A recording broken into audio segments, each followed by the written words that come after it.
ज्यावेळेस माझं ऑपरेशन झालं त्यावेळेस त्यांच्या ठिकाणावर मला सहारा भेटला आणि त्याने मला जीवदान दिलं। असे माझे मार्गदर्शक बनते सुमंतीस महातेरव यांचं थोडं मार्गदर्शन मिळणार आहे। तरी या संधीचा मी त्यांच्याबद्दल ते आल्याबद्दल मी आभार व्यक्त करतो आणि समोर आमचे भदंत सुमंतीस दमदान देशना देतील अशी मी त्यांना विनंती करतो। चक्रवालेषु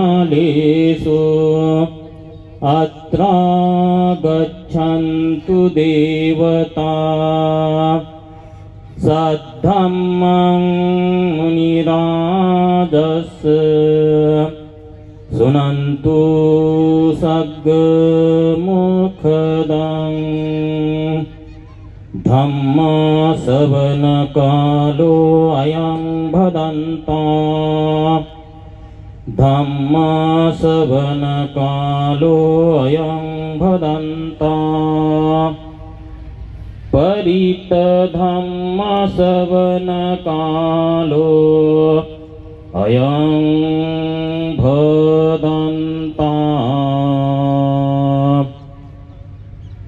नमो तस् भगवतो अरहतो सम्मा सम्बुद्धस्स नमो तस् भगवतो अरहतो सम्मा सम्बुद्धस्स नमो तस् भगवतो अरहतो सम्मा सम्बुद्धस्स।